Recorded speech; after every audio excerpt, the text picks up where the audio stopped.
जायजा ठीक था, लेकिन जब उनको लगा कि इसका जुनून है और ये वापस आने वाला नहीं है अब, तो उन्होंने अपने आप को मेरे साथ सम्मिलित कर लिया। क्या बात, तो शब्द नहीं है आज आपकी बातें सुनकर मेरे पास। हर दिन लगभग कितने गरीबों या लावारिस लोगों की लाशों को आप लोग अंतिम संस्कार या दफनाने का काम करते हैं? पहले तो शुरू में स्टार्टिंग की थी तो हफ्ते में 2 आते थे, फिर महीने में 10-15 आने लगे करते करते। अभी 2 की एवरेज तो पर डे है गरीबों की। और मैं बता दूं कि मैंने एक शमशान घाट पूर्वी दिल्ली में सीमापुरी का 2002 से पूर्वी दिल्ली नगर निगम से सेवा के लिए लिया हुआ है, बिना किसी प्रॉफिट के। और वहाँ बोर्ड लगा हुआ है, अभी कोई भी आए और लकड़ी के पैसे नहीं है, फ्री में संस्कार कराए। पता नहीं कितने हो गए वहाँ पे, 1000 हो गए संस्कार फ्री में चलाते हैं। लोग इंडस्ट्री लगाते हैं, मैंने शमशान घाट लगा लिया, इतना फ़र्क है। एक शब्द आपने सुना होगा, कहते हैं शमशान वैराग्य। हम किसी के अंतिम संस्कार में जाते हैं तो कुछ दिन मन बड़ा उचाट रहता है, लगता है अरे यही तो जीवन है, एक दिन हमको भी ऐसे ही चले जाना है। आप हर दिन उस वैराग्य को जीते हैं शंकर जी,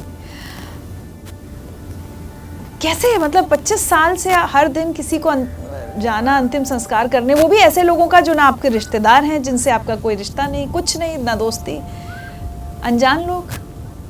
मैं समझना चाह रही हूँ कि कैसे करते हैं आप। बड़ा सुकून मिलता है जी। राजा हरिश्चंद्र को भी मिला था।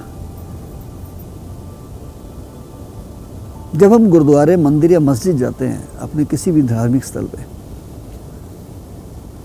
जब हम वापस आते हैं तो हमें लगता है यार हमारा तो कोई कुछ बिगाड़ ही नहीं सकता, आज तो हम भगवान को मिल के आ गए हैं, जो मांगेगा वो मिलेगा। लेकिन जब हम शमशान जाते हैं और वो 2 मिनट जो आप कहते हैं ना कि देख के एक बार लाश को आता है, यार क्या ले जाना है इस दुनिया से, सब कुछ यहाँ रह जाना है, वो 2 मिनट बड़े कीमती हैं।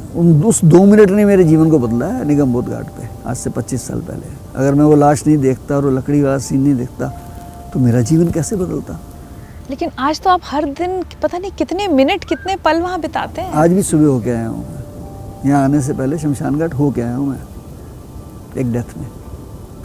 आदत पड़ गई है और सुकून मिलता है वहाँ जाके। मैं जब देखता हूँ लोगों को, और जब भी जाता हूँ मैं किसी और की डेथ में हूँ, वहाँ कोई ना कोई गरीब आया होता है कि शंटी जी हमारे पास तो शॉल नहीं है, शंटी जी लकड़ी नहीं है, पंडित जी को देने के लिए पैसे नहीं हैं। तो मुझे बड़ा सुकून मिलता है जब मैं वो काम करता हूँ। तो मैं वो चोरी छिपे भी कर देता हूँ, घर बता के भी कर देता हूँ, हर तरीके से करता हूँ। मैं ऐसे किसी को भंडारे में खिलाने से अच्छा मैं ये काम ज़्यादा जरूरी समझता हूँ। देखिए ना, इस इतने बड़े काल में भी जब लोग लंगर से लोगों को संतुष्ट कर रहे थे, तो हमने लाशों के उस भंडार में भी अपनी सेवा को जारी रखा। कभी किसी के अंतिम संस्कार का कोई बहुत खराब अनुभव, कोई कड़वी याद? रोज ही देखता हूँ गरीब आदमी के परिवार वाले दिल से रोते हैं, क्योंकि उनका सारा दारोमदार अपने पिता में होता है। अमीर आदमी के परिवार वाले अपने सुखों को रोते हैं, वो अपने पिता को नहीं रोते हैं। वो तो इस बात के लिए रो रहे होते हैं कि बड़े भाई को 40% देगा, मुझे 20% दें, वो इस बात के लिए रो रहे हैं। और मैंने आंखों में आंसू भी नहीं देखे पैसे वालों की, उनके आंसू सूख चुके हैं, बिल्कुल सूख चुके हैं। उनकी वो अपनी खुशियों के लिए, अपने स्वार्थ के लिए, ये बहुत बड़ी बात है कि वो दाह संस्कार करने भी आ जाएं तो बहुत बड़ी बात है। मैं साल में 100 केस ऐसा करता हूँ कि जिनके बच्चे कोई अमेरिका में है, कोई कनाडा में है, और वहाँ से मुझे फ़ोन आता है कि शंटी जी हम नहीं आ सकते, हम आपको अथॉरिटी लेटर भेज रहे हैं, आप संस्कार कर दीजिए। और हम करते हैं संस्कार। कभी गुस्सा नहीं आता आपको? कुछ बोलते हैं आप कभी गुस्से में किसी को? गुस्सा मुझे आ भी जाएगा तो मैं क्या कर लूँगा, लेकिन मुझे नसीहत मिलती है कि जिनके लिए हम सब कुछ करते हैं वो हमारे लिए क्या कर रहे हैं।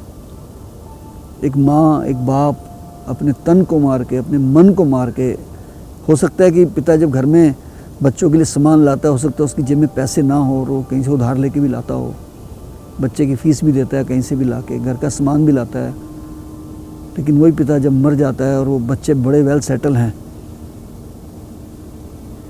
और ये भी शॉट देखा है कि एक दोनों बेटे अमेरिका में हैं, पत्नी को पैरालिसिस हो जाता है, पिता बेचारा उसकी सेवा करता है,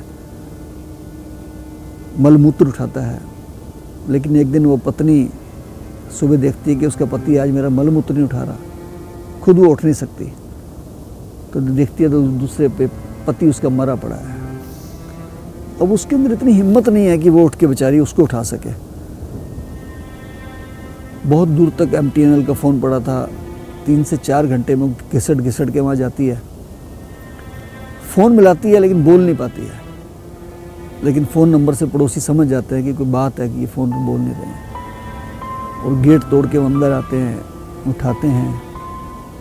शहीद भगत सिंह सेवा दल का फ़ोन आता है, हम जाते हैं उनके, और जैसे ही उनको ले जाने थे मिसिस की भी डेथ हो जाती है उस शौक पे। फ़ोन किया जाता है अमेरिका में, तो उन बच्चे कहते हैं जी हमको तो बहुत समय लगेगा, आप संस्कार कर दीजिए।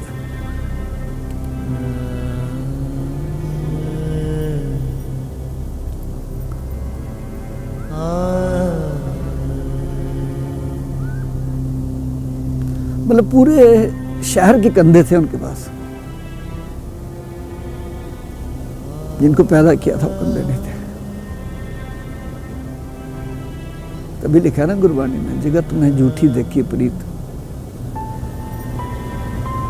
इसलिए ये बहुत कुछ देखा है जी मुझे, आंखों से देखा है, भूल नहीं पाता हूँ।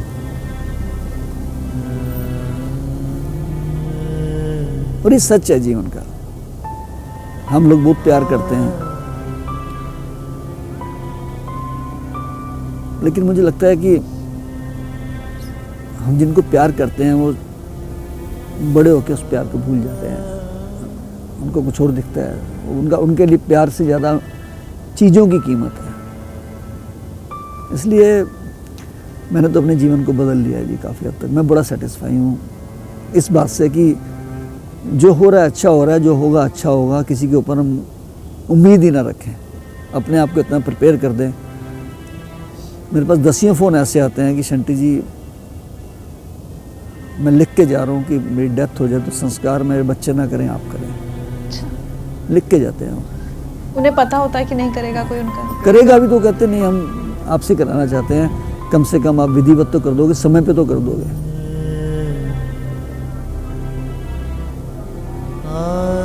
ये मैं रोज देखता हूँ। चलिए अब सबसे मुश्किल वक्त की बात करते हैं, जिसका सामना हम सब ने किया, पूरी दुनिया ने किया, और बहुत लोगों ने अपने काम बंद कर दिए। मतलब चाहे वो प्रोफेशनली कहें या मैं बहुत लोगों से बात करती हूँ जो समाज सेवा भी कर रहे थे, उन्हें बंद करनी पड़ी लॉकडाउन की वजह से। और उस बीच मुझे पता चला कि शंटी जी ने काम बंद नहीं किया, क्योंकि मौतें बढ़ रही थीं और लोगों के अंतिम संस्कार भी बढ़ रहे थे। ऐसे में आपके पास भी तो एक वजह थी कि आप घर बैठ जाते, काम बंद कर देते, और कोरोना फैल रहा था, आप अपनी जान हथेली पे रख के काम कर रहे थे, ऐसा क्यों? शुरुआत में तो हमने खाने पीने से काम शुरू किया, क्योंकि लॉकडाउन से पहले एक ऐसा माहौल बन गया था कि बाज़ार बंद हो रहे हैं, ये हुआ है। तो हमने जहाँ पे आइसोलेशन सेंटर बना था मंडोली जेल में, तो मैंने वहाँ सेवा शुरू की खाने पीने की, लंगर की। फिर मुझे डीएम साहब ने कहा कि शंटी जी हमें एम्बुलेंस की जरूरत पड़ सकती है आने वाले समय में, हमें लगता है बहुत बढ़ेगा ये। तो मेरे कई साथियों ने कहा यार ये तो मौत का मंजर है, तो सही बात है, आप बहुत बड़ा पंगा ले रहे हो, मना कर दो। मैंने कहा शहीद भगत सिंह को जुनून था, तो उन्होंने कहा था ना कि दम निकले इस देश की खातिर बस इतना अरमान है। उनकी माँ ने भी कहा था शादी करा दूंगी, तो उन्होंने कहा था कि दुल्हन तो ब्याह के लाऊंगा पर आज़ादी के रूप में। यार 25 साल से सेवा कर रहे हैं देश की हम, और आज इतनी बड़ा देश के ऊपर विपदा आई है, मानवता के ऊपर विपदा आई है, और हम अगर सेवा नहीं करते हैं तो हमें ये मुल्क कभी माफ़ नहीं करेगा, मानवता भी माफ़ नहीं करेगी, हमारे गुरु भी माफ़ नहीं करेंगे। भाई मैं तो सेवा करूँगा कुछ भी हो जाए। ड्राइवर्स को मैंने पूरा पक्का कर दिया, मजबूत कर दिया। मैंने कहा जिसको छुट्टी लेनी है ले सकता है, मैं ये काम करूँगा। तो पहले हमने एम्बुलेंसेस लगाई, फिर डेथ का रेशो बढ़ना शुरू हुआ। शुरू में हमारे ड्राइवर घबरा रहे थे, फिर मैंने पीपी किट खुद पहन के लग गया मैं, और वो करते करते इतना काम बढ़ गया जी कि जब हमने 200 डेड बॉडी के करीब उठा ली, तो तो मुझे मेरे बेटे दोनों जोजीत सिंह, मनीष पाल, मेरी मिसिज़ मंजीत एंड मेरे स्टाफ को सबको कोरोना हो गया। तब मुझे बहुत लोगों के फ़ोन आए कि अरे शंटी जी बड़ा अफसोस हुआ है।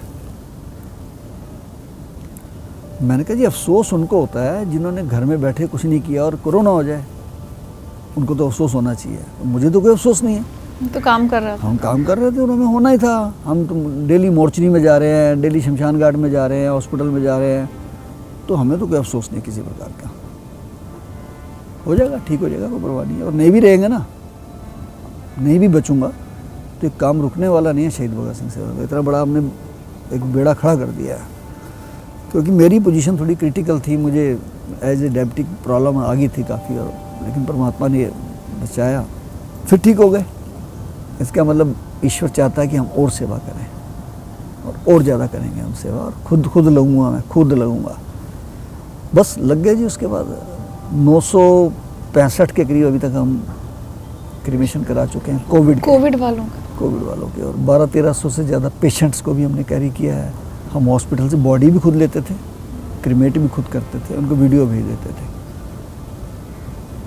एक ऐसे भी लोग थे जिनके पास पैसे नहीं थे और उनके भी कराए जी हमने।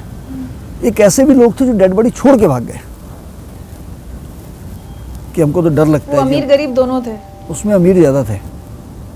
बड़ी मज़ेदार बात है, कोई सेंटिमेंट्स ही नहीं होते उनमें। तो साइन करा लो जी, आप ले जाओ बॉडी, आप ही करा देना है, फ़ोटो भेज देना हमको।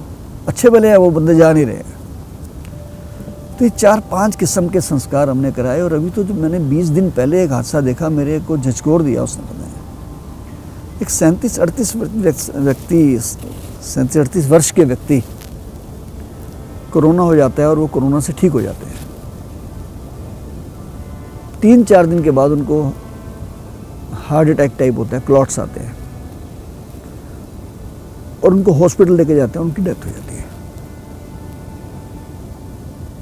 जिस जगह वो रहते हैं बिल्डिंग्स है, पूरी रो आमने सामने हैं, 1000 बंदे इधर रहते होंगे, 1000 इधर रहते होंगे।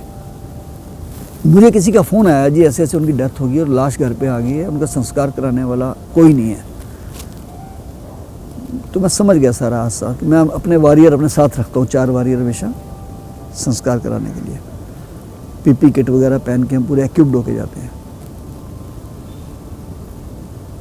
मैं हैरान हुआ उस चीज़ को देख के कि वो व्यक्ति जो वहाँ का एक बहुत अच्छा सोशल वर्कर भी था, सिंगर भी था, वो उसकी मिसेज जो 30-35 साल की होंगी, दोनों तरफ की बिल्डिंगों में 500-500 लोग ऊपर खड़े हैं, जैसे कोई नीचे शूट हो रहा है या कोई कार्यक्रम हो रहा है। अकेली लेडी उसकी यार लाश के पास बैठी है, अकेली उसकी मिसेज। वो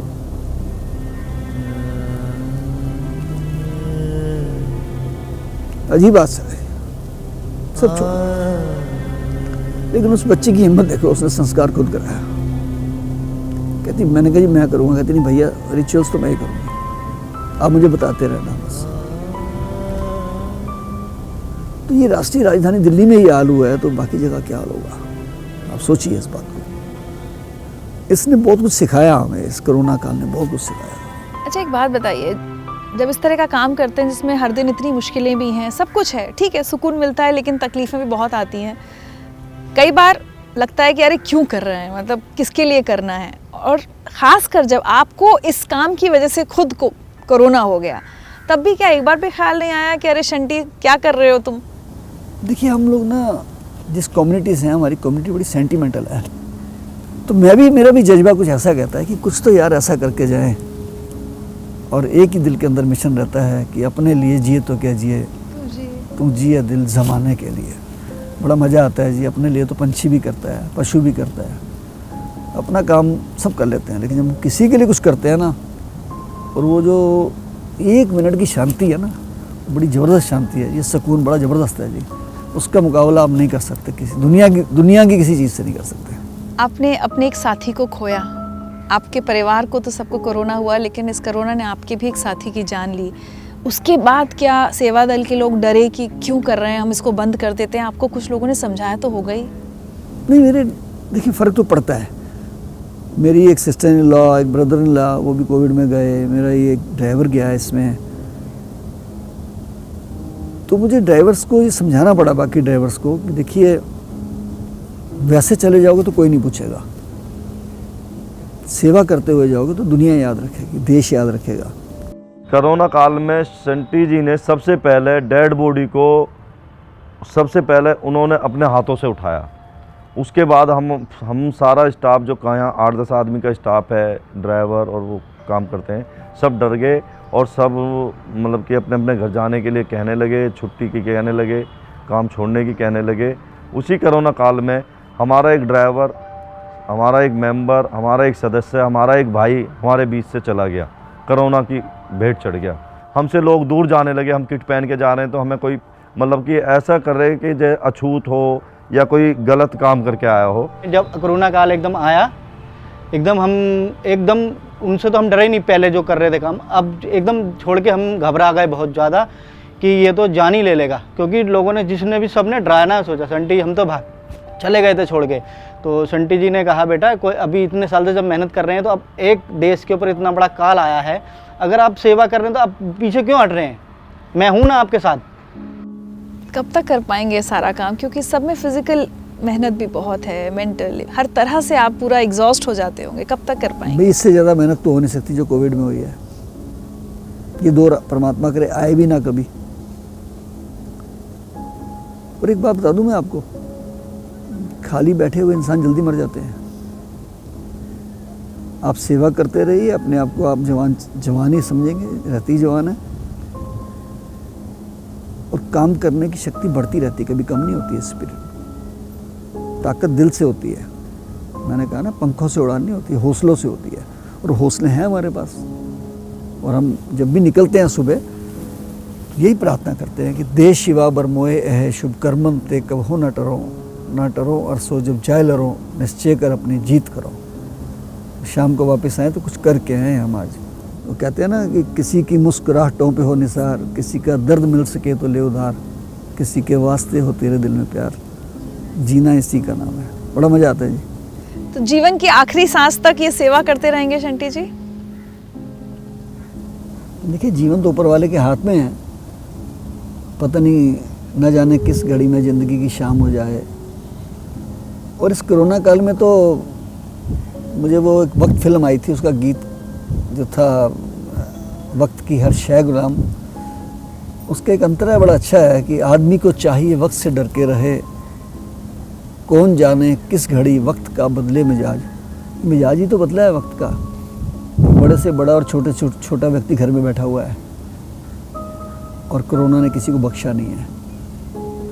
तो बजाय इसके कि किसी हादसे में हम चले जाएं, तो सेवा करते करते क्यों ना जाएं। अपने याद रखें ना रखें, दुनिया तो याद रखे, किसी कहीं तो कभी तो किसी निशान को लोग याद रखेंगे। नहीं, मुझे ये तो यकीन है कि आपको अपने भी और दुनिया भी हर कोई याद रखेगा, और खासकर वो लोग जिनकी आपने जान बचाई है या जिनके किसी अपने का आपने संस्कार किया। और ये संख्या इतनी बड़ी है, बहुत बड़ी है, कि आप तो मुझे लगता है अब अपनों के नहीं, आप तो दुनिया के हो चुके हैं अब तक। बहुत अच्छा लगा आपसे मिलके शंटी जी, और कुछ तोहफे हैं हमारी तरफ से आपके लिए as a token of appreciation. इतना बड़ा तोहफा दे दिया आपने। सुख में तेरे साथ चलेंगे, दुख में सब मुख मोड़ेंगे, दुनिया वाले तेरे बनकर तेरा ही दिल तोड़ेंगे, देते हैं भगवान को धोखा, इंसान को क्या छोड़ेंगे, कसमें वादे प्यार वफा सब बातें हैं बातों का क्या, कोई किसी का नहीं है झूठे, नाते हैं नातों का क्या।